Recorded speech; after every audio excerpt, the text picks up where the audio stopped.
2021년 2월 9일 밤 9시 43분 지나고 있습니다. 아직도 주식이 매력이 좀 있는 상태인 것 같아요. 아직도 매력 뿜뿜인 상태이다. 근데 이 매력이 얼마큼 더 유지될 건지는 아무도 알 수가 없긴 해요. 오늘 짚어볼 것은 제가 어저께 블로그에다 글 좀 올렸는데 저의 마켓에 대한 저의 생각, 그리고 두 번째는 주식이 아직도 매력적인 거 그냥 하나만 딱 보면 돼요. 그리고 세 번째는 기름값. 여기는 WTI를 적어놨는데 저는 브렌트 오일 볼 거예요.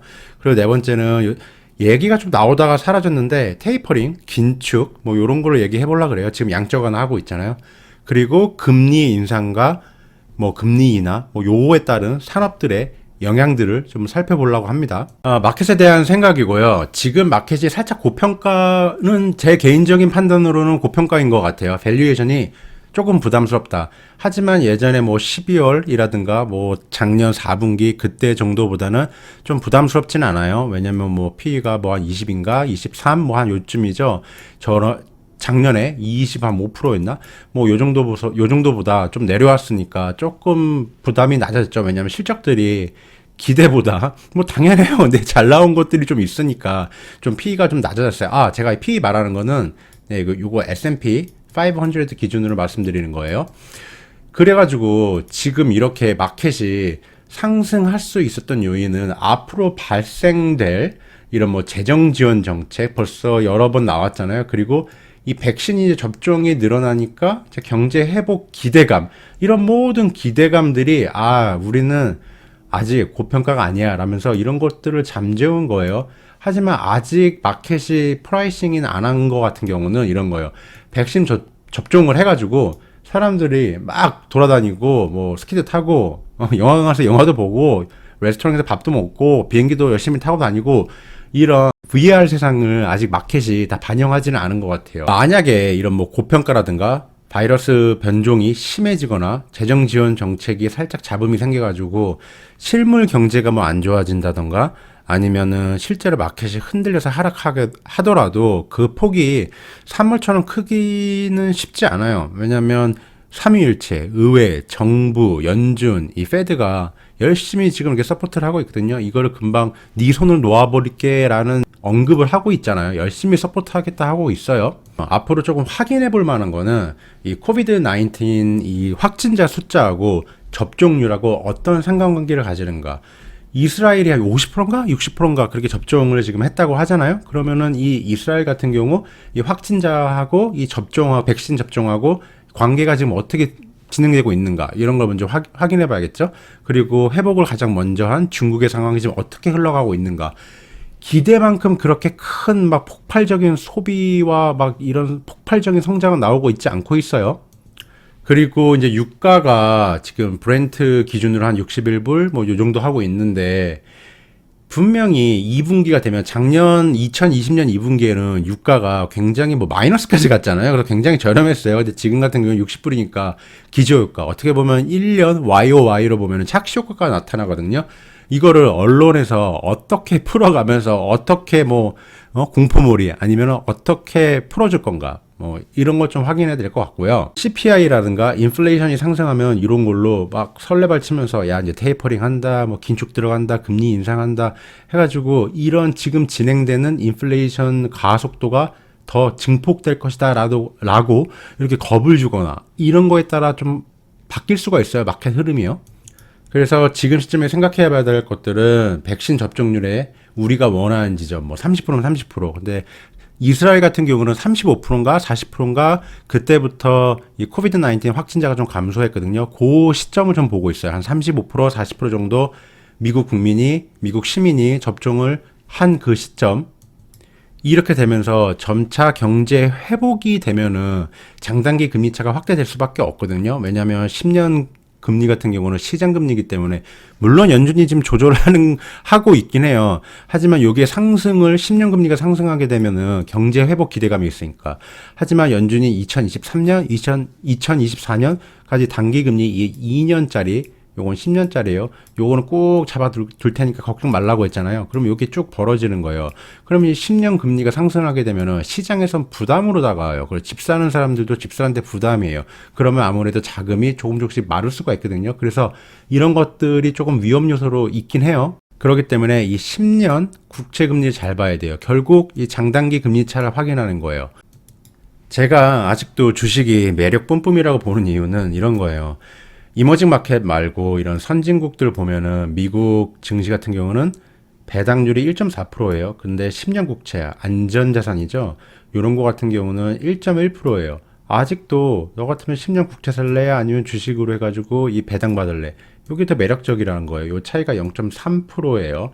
2000년도부터 이 평균 이 벌어진 차이를 보면은 마이너스 1.4%였거든요. 그만큼 이 10년 국채 금리가 많이 하락했다. 예전에는 좀 그래도 이자를 좀 받았어요. 뭐 2%든 3%든 10년 국채 사면요. 근데 그때 당시에도 이 미국 증시 같은 경우는 뭐 1.5%, 뭐 1.2% 이러니까 요런 정도 차이가 났던 거예요. 그때 같은 경우는 국채가 조금 더 매력이 있기도 했어요. 하지만 지금 이렇게 국채 금리가 낮아진 시점에서는 국채보다는 아직도 주식 쪽이 매력이 있다 이렇게 보시면 될 것 같아요. 장기 금리가 1.25% 정도 되면은 좀 눈여겨봐야 했냐면은 아무래도 이 10년 국채가 상승을 해요. 근데 이 상승하면서 이 미국 마켓 S&P 500 같은 경우도 경제 회복 기대감이 올라가면서 이 주가는 올라가고 그러면 당연히 배당률은 떨어지죠. 그러면 한 10년 국채가 1.25% 정도가 오는 시점에서 살짝 이 둘이 좀 만나거나 이 접점하거나 아니면 미리 마켓이 야, 이 정도면은 주식에서 조금 잠깐 빼야 되는 거 아니야? 라고 할 수 있을 것 같기 때문이에요. 다른 나라 봐요. 일본, 유럽, 영국. 특히 유럽 같은 경우는 국채 사겠어요? 지금 주식 사면 2.1% 받는데 국채 사면 나 마이너스 0.2%예요. 나 돈 오히려 줘야 돼. 돈이 깎여. 이러니까 뭐 유럽이나 뭐 영국이나 이런 일본들 보면은 아직도 주식이 하락을 하지 않고 상승을 하는 게 충분히 매력 넘친다, 뿜뿜이다 이렇게 볼 수 있을 것 같아요. 요즘 유가 상승이 좀 많이 과하죠? 예, 굉장히 빠르게 상승을 하고 있어요. 회복에 대한 기대감이라고 볼 수 있어요. 브렌트 오일이거든요. 그래서 보면은 이 RSI가 요 79, 80 요 정도 레벨로 단 적이 최근까지 없었어요. 언제 있었냐? 약 9년 전, 2012년에 요 정도 과매수였고, 그 다음에 없었거든요. 2012년도에 뭐 유가가 좀 많이 상승을 했었죠. 이렇게 많이 샀다고 유가가 하락하고 에너지 회사들이 하락하느냐? 무조건 하락을 의미하는 건 아니에요. 이렇게 보듯이 RSI가 올라갔다가 여기서 계속 유지하고 놀 수도 있어요. 하지만 살짝 신경 쓰고 봐야 된다 정도로 보시면, 요 느낌으로 보시면 될 것 같아요. 지금까지 유가가 이렇게 상승한 이유가 뭘까요? 딱 하나죠. 리플레이션. 그러니까 리플레이션이라고 예전에 디플레이션 상태에서 빡센 인플레이션 그 전까지 살짝 이제 회복을 해가는 상태? 이렇게 보면 될 것 같아요. 한마디로 이 회복에 대한 기대감. 아까부터 기대감이 너무 많아요. 이 기대감을 무언가 받쳐줄 무언가가 필요해요. 그 지렛대를 지금 발로 지그치 누르고 있을 거. 이런 기대감들 때문에 미국 주식도 이렇게 계속 상승하고 있고, 그리고 유가도 계속 이렇게 상승을 하고 있어요. 투기자 포지션이거든요. 근데 이것도 작은 포지션이 아니고 큰 규모예요. 뭐 그래서 헤지펀드인데 에너지 섹터만 집중적으로 하는 헤지펀드들이 있고, 이런 거래를 하는 기관들이 있겠죠. 원유요. 요 물량이 조금 감소했다.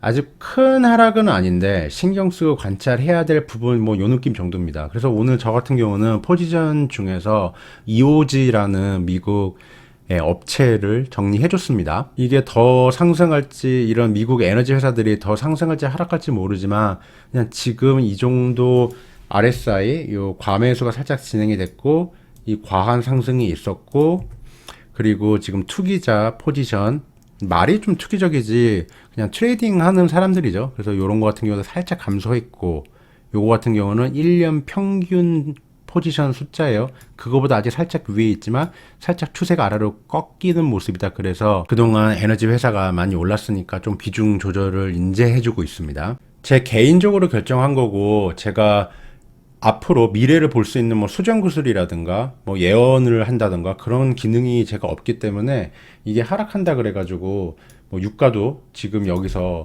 쭉 올라갔다가 여기 터치하고 쭉 내려온다, 그거는 아무도 알 수 없어요. 하지만 저는 지금쯤이면 조금 비중 축소를 하는 게 좀 좋지 않나 생각했기 때문에 그렇게 결정을 했어요. 최근에 테이퍼링 긴축 뭐 이런 얘기가 나왔었죠. 뭐 기본적으로 금리 인상과 긴축을 한다는 건 페드에서 경기 회복을 보장한다는 소리예요. 이게 얼마나 좋은 호재가 없어요. 그래서 신경 쓸 필요도 없이 이거는 좋은 소식이에요.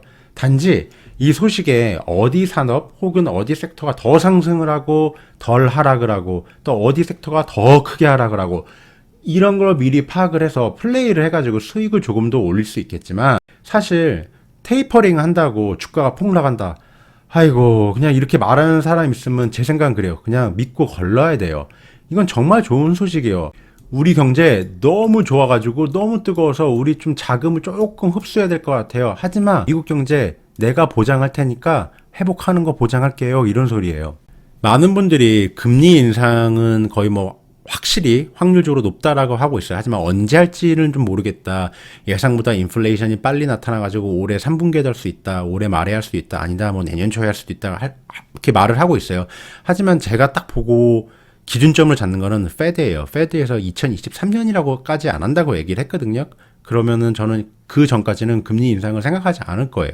그리고 두 번째로 미국 국회 예산처에서 2024년을 찍어가지고 얘기했거든요. 물론 바뀔 수도 있다고 조건을 달긴 했어요. 근데 만약에 페드에서 2023년까지 금리 인상이 없다라고 하고 야 갑자기 CPI가 물가 인상이 빨리 나오고 있고 인플레이션이 너무 빨라가지고 우리 금리 인상 바로 다음 달도 바로 해야 될 거야 해가지고 금리 인상 해가지고 빵빵빵 하잖아요. 그렇게 할 수는 없어요. 왜냐면 연준에서 페드에서 우리 평균 물가제도 도입한다 그렇고 얘기를 했었고 페드에서 2023년까지는 안 하고 혹은 충분히 시간을 두고 본다 그랬어요. 경제 회복과 인플레이션. 그런데 갑자기 뭐 한 6개월 뒤에 야 다음부터 금리 인상 이렇게 하면은 신뢰가 무너지는 거예요. 이 페드는 신뢰를 바탕으로 시그널로 먹고 사는 그 집단이거든요. 얘네들은 이렇게 자기가 말하고 한 거를 신뢰를 지켜야 돼요. 물론 상황이 뭐 극박하면은 그냥 바로바로 할 수도 있겠죠. 뭐 1년 뒤에 할 거야. 뭐 6개월 뒤에 갑자기 말 바꿀 수 있겠죠. 하지만 이 신뢰를 먹고 사는 이 집단이 그런 신뢰를 깨는 행동을 하기 굉장히 이 가능성이 희박하다라고 보고 있습니다. 금리 인상에 좋은 산업 오른쪽 그리고 금리 인상에 나쁜 산업 이렇게 나와 있어요. 그래서 뭐 오른쪽부터 볼게요. 보면은 뭐 은행, 뭐 자동차와 관련 부품들, 또 뭐 에너지, 그리고 뭐 금융 상품들, 그리고 운송, 보험, 그리고 내구재, 뭐 덩치 큰 거 이렇게 생각하면 돼요. 이런 것들이 금리 인상이 좋다. 그리고 또 뭐 반도체와 기술 부품이 들어간 건 중립. 회사의 실적에 따라 달라지겠죠. 아니면 수요가 많거나요. 그리고 또 나쁜 거는 뭐 유틸리티, 또 부동산. 아무래도 금리 인상하면은 부동산이 큰 부채를 일으켜서 투자를 하는 거기 때문에 금리 인상하면 안 좋겠죠. 하지만 이것도 다 코에 걸면 코골이, 귀에 걸면 귀걸이에요. 부동산이 또 금리 인상된다는 거는 어떻게 보면 또 좋은 시그널이에요. 왜냐하면 금리 인상이 된다는 거는 물가 인상이 된다는 말이거든요. 그러면 토지 가격이 상승하잖아요. 그래서 이것도 너무 맹신해가지고 금리 인상 그러면 이거 다 팔아야지 이쪽 거 그러면 안 돼요. 그래서 이거는 그냥 참고 스샷 해가지고 쓰셔도 돼요. 그러면 언제나 잃지 않는 안전한 투자 되세요. 안녕히 계세요.